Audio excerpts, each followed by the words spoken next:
Hello everyone and welcome to another magical video. So in today's video we're going to talk about magical triggers. If you do not know what these are, then I suggest you stick around to watch this video and find out. For those of you who are new to my channel, then welcome. For those of you who aren't new to my channel, welcome back. So let me give a quick introduction to you all. My name is Mystical Essence. I am an intuitive tarot card reader, oracle card reader, astrologer, and spiritual mentor. Okay, I love helping people. My goal, my mission in this lifetime is to help empower people, to help give you guys the tools, the insight, the knowledge, wisdom, guidance, whatever you may need to step into your highest potential, to step into your power, to empower yourself along your journey, whatever that journey may be in this lifetime. That's what I'm here for. That's my purpose. And that is my goal in this. So on this channel, that's what I like to do. I like to do tarot readings. I like to do some astrology readings sometimes. I also like to do videos like this where I'm giving you guys insights and information on various things. So if you are into tarot, if you are into astrology, or if you are into magic, please feel free to give that subscribe button below a click if you have not already. And with that being said, we are going to jump into this video. So let's talk magical triggers. First of all, what are magical triggers? So magical triggers are things that we can use or utilize to put us into a magical mindset quickly. Okay.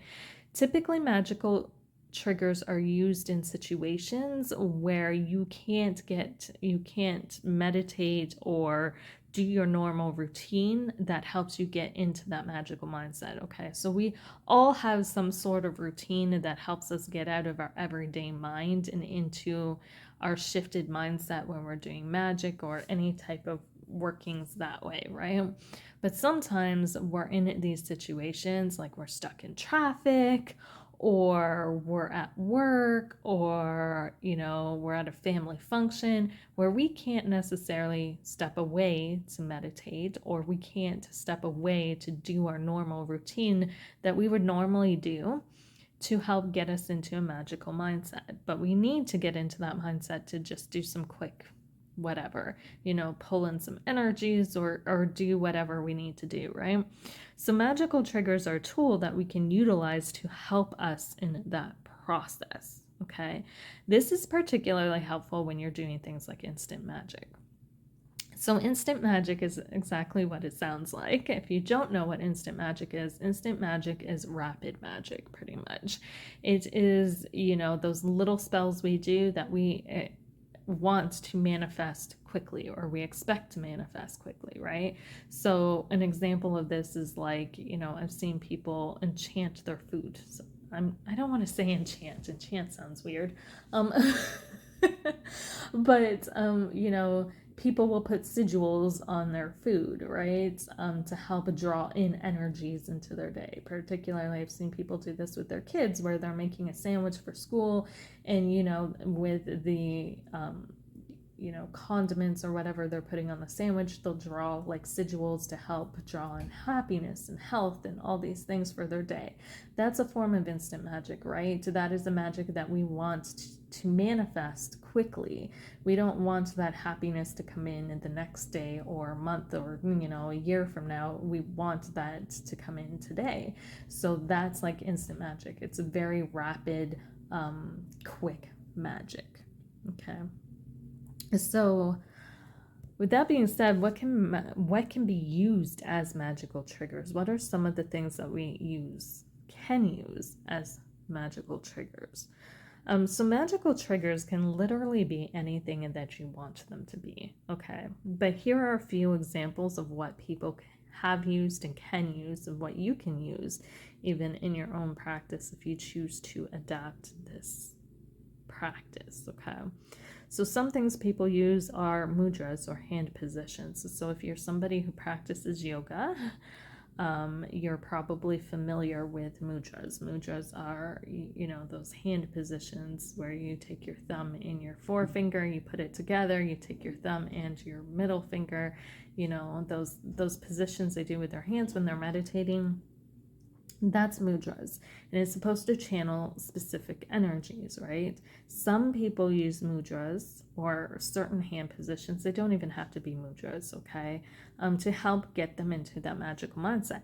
A good example of this that's popping to mind as I'm talking about this, my guides are showing me praying hands, right? Have you ever been in church? A few of you, any of you with Christian backgrounds would know this, that when you put your hands together, Christians have they have a thing, not always, not all Christians, but sometimes you'll see people put their hands together when they pray.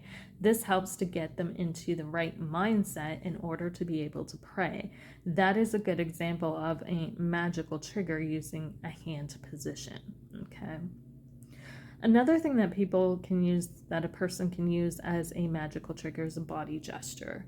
So an example of this that pops to mind is, have you ever seen somebody who feels like they're being attacked and they get really defensive? What's one thing that they do?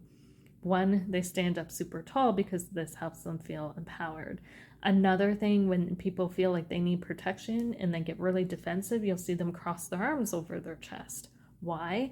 Because our two main chakra, well, not two main chakras, but we have our heart chakra in our chest, and just below that we have our sacral chakra, or solar plexus chakra, sorry. I'm getting my chakras mixed up.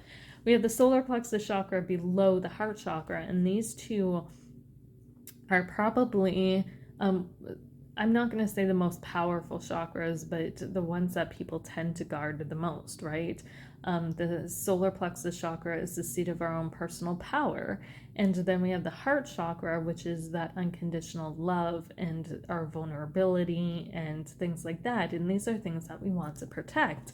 So when we get defensive, sometimes we'll cross our arms, or a person gets defensive and they feel like they need to protect themselves, they'll cross their arms over their chest, right? That is a very close example, not exactly a perfect example, but it's an example of how you could use a body gesture for a magical trigger. Maybe you need to get into a magical mindset and there's some sort of pose or body language that you use to help get you into that magical mindset. Another thing that you can use is a specific action. So a lot of people carry crystals around with them anymore. Things that kind of promote certain energies, right? Some people can carry, if you have crystals on you that you find help put you into a mindset that you need to be in, or help put you into a meditative state or an altered state of consciousness, because essentially that's what a magical mindset is just an altered state of consciousness. Some people will, you'll see them rubbing their crystals, or they'll pull out their crystals and they'll just hold them, or they'll rub them, or another thing that I can think of is like mala beads. So when people meditate, sometimes you'll see them using with a set of beads.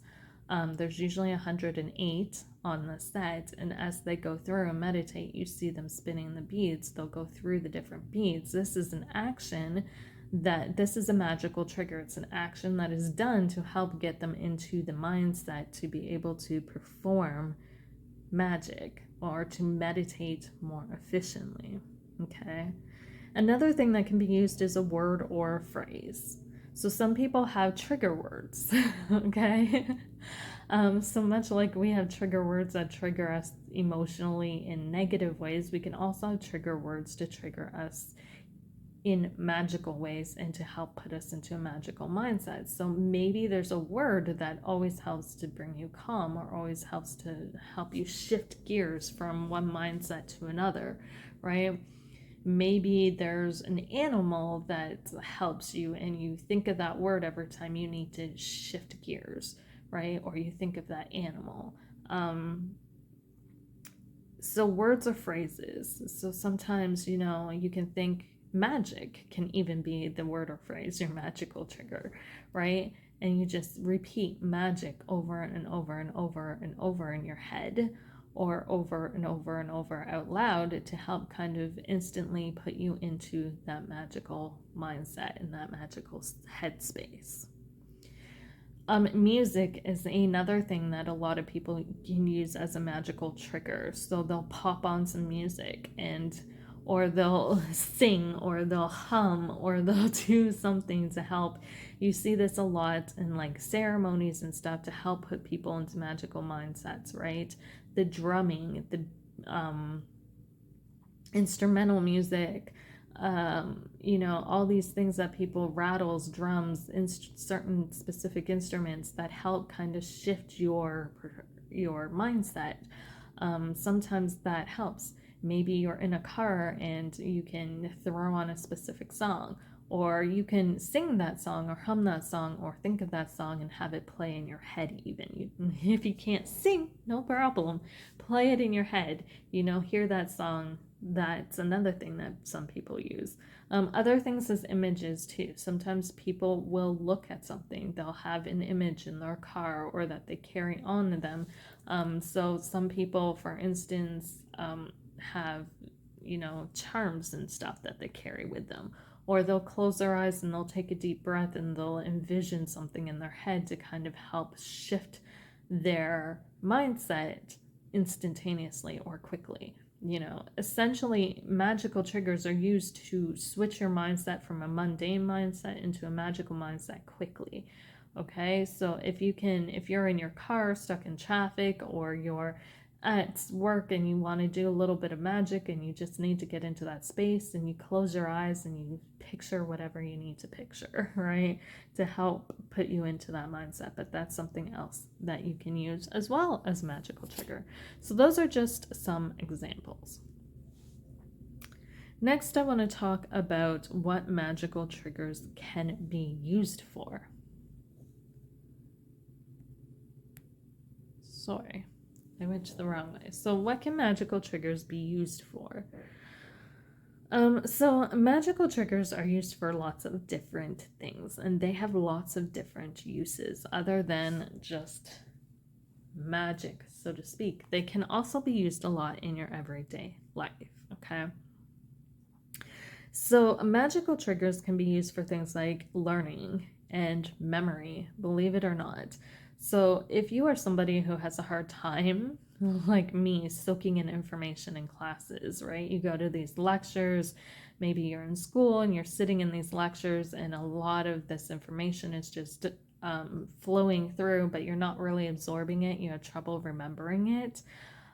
Using an instant trigger or a magical trigger when you are in class. So maybe you have a hand gesture and you hold that hand gesture while you're in class with the intent to help you learn and memorize things, right? And then when you're studying later on, you can do the same hand gesture or whatever your magical trigger is. I'm just using hand gestures as an example. You can do that same magical trigger to help you recall that information later as well, so that it helps you remember it, so that you can go back and recall it, right? It shifts your mindset, so it can take you kind of back into the classroom, and you can access all that information that you absorbed during that teaching a little more effectively. Another thing that this can be helpful with is affirmations. So this can help affirmations sink into our subconscious a little bit easier. Okay, so affirmations work based on the concept that if you keep telling yourself something long enough, right, eventually it sinks into your subconscious and into your subconscious programming, that it becomes part of your everyday life. Because let's face it, like maybe 10% of our everyday life is actually operated off of our conscious awareness mind.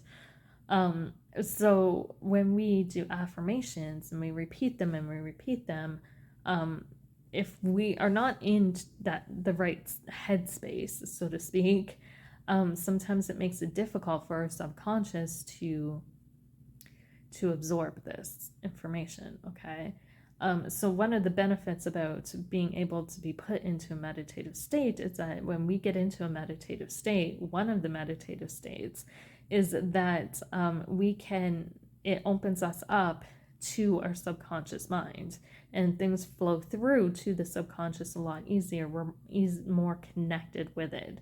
So typically this happens when we sleep, but we can also get ourselves into that state of mind as well throughout the day by getting into a meditative state as well.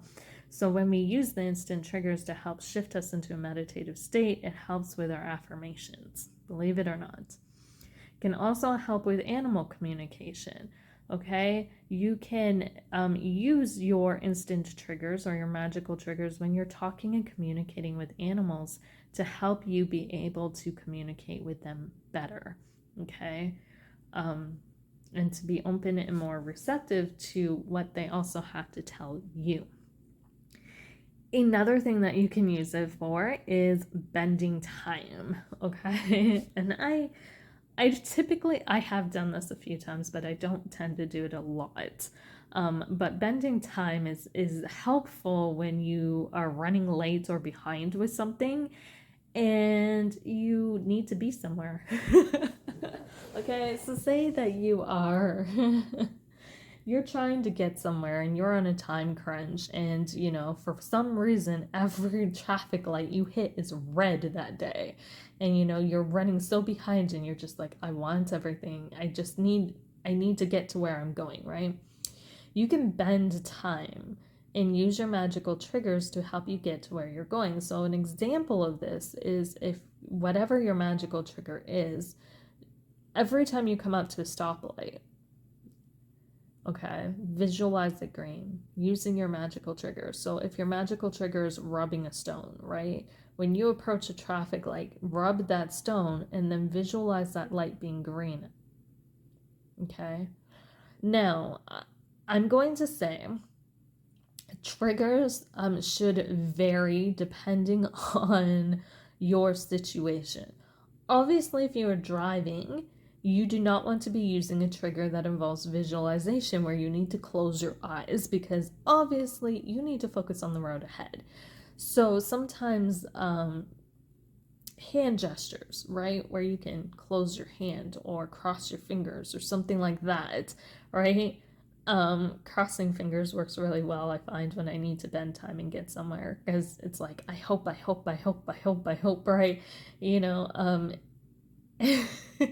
Kind of thing.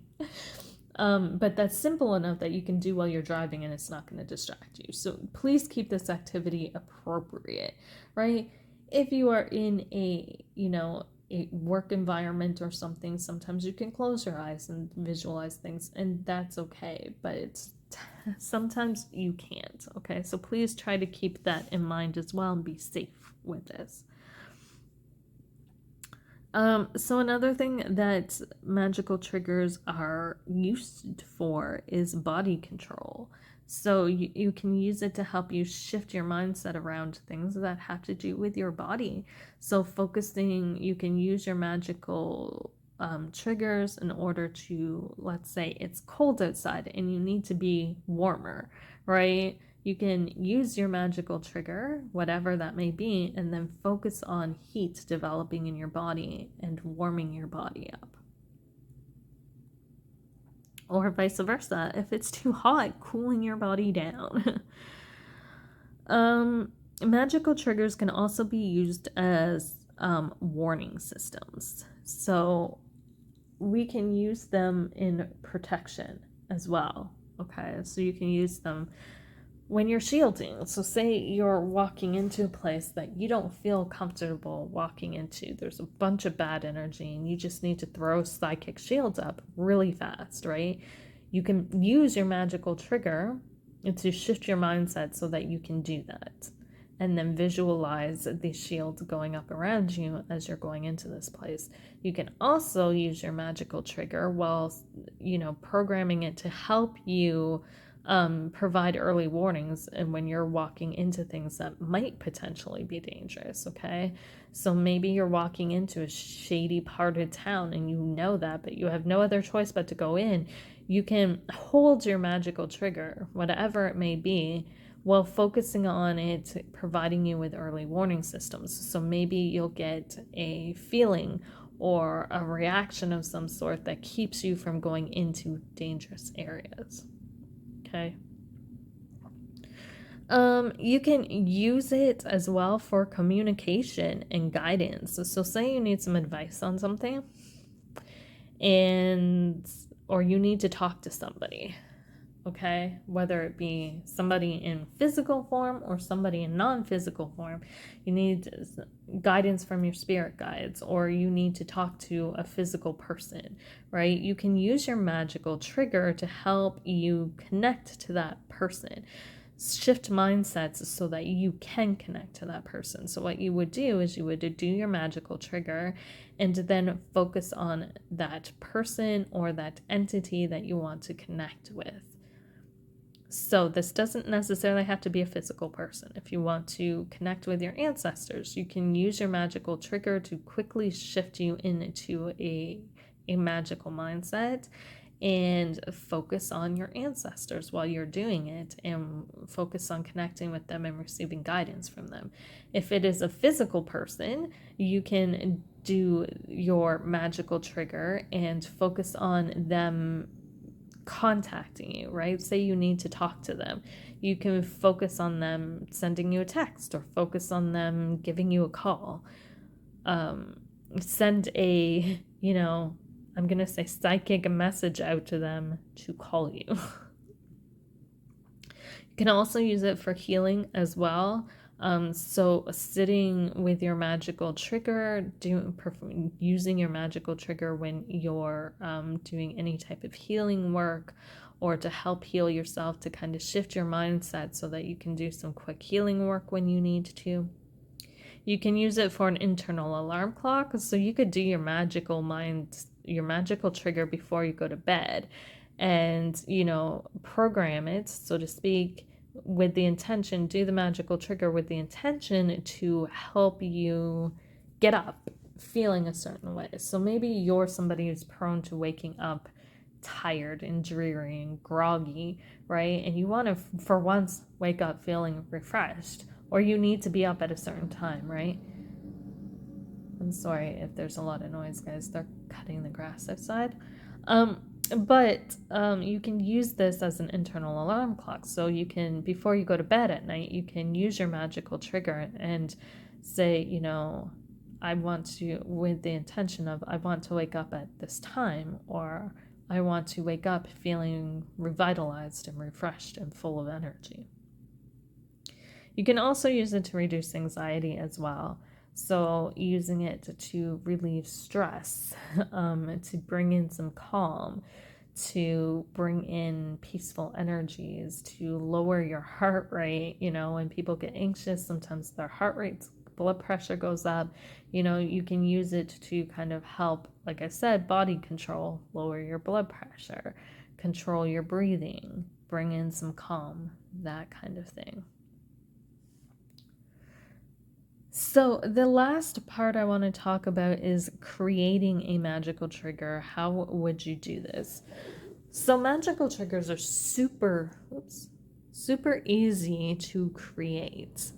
Really all you have to do is find a place where you can get comfortable, where you're not going to be disturbed. So I always recommend, if you have kids, maybe doing this after they go to bed, or finding a quiet room where you can escape for a little bit. Whatever the case may be, find some place where you won't be disturbed and where you can get comfortable. The next thing you want to do is you want to meditate. You want to put yourself into that meditative state, however you do that. Okay, so you just want to shift consciousness. Okay, so everybody meditates in different ways.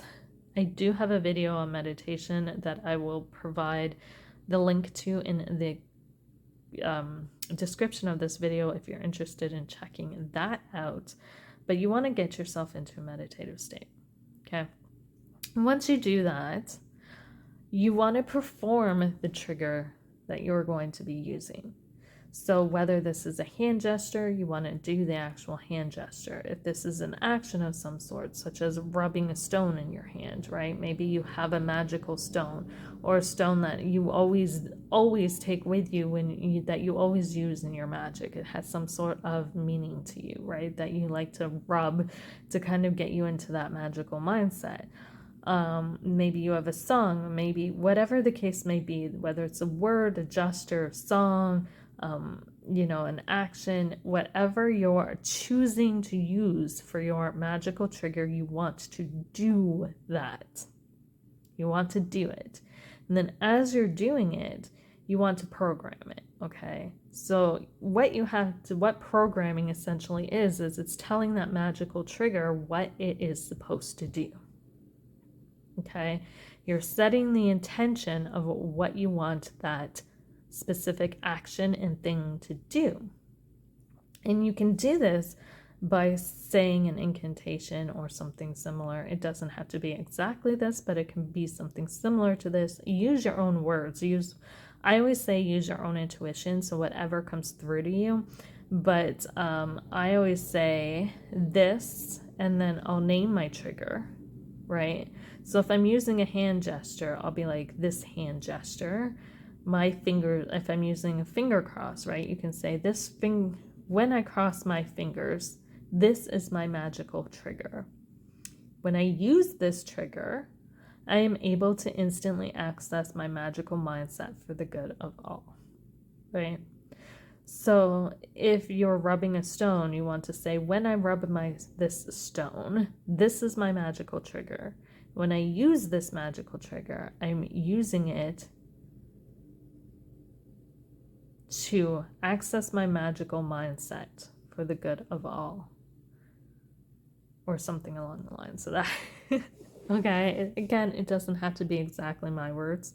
Use your own words. Use whatever comes to mind. And then after you've done that, it's done. You've programmed your trigger. Now all you got to do is use it, right? So you can practice using it whenever you feel you need to use it. And in order to release the trigger so it doesn't continue going, all you have to do is stop doing it. So for instance, if you're playing a song, stop playing the song. If you're visualizing something, open your eyes. If it's a hand gesture, stop doing the hand gesture. If you're using a stone, put the stone away. If you're using a physical object, put it away. Okay? It's as simple as that, and that breaks the trigger, so to speak. So, yeah, that's really all there is to it. It's not an overly complex thing to do, but it is helpful in those pinches where you want to do some magic, or you need to do some magic, and you need to shift mindsets fairly quickly. Okay? So thank you guys all for joining me. If you have any inputs, if any feedback, good, bad, or otherwise, please feel free to leave it in the comments below if this was helpful for you. If there's something I could do differently, if there's something you want to know more about, please feel free to comment it all below, and I will definitely see what I can do about that. And I love the feedback anyways, guys, because I want to create content that's helpful for you and works for you as well. So I hope you guys all have a wonderful day, and I will see y'all in the next video. Bye for now, guys.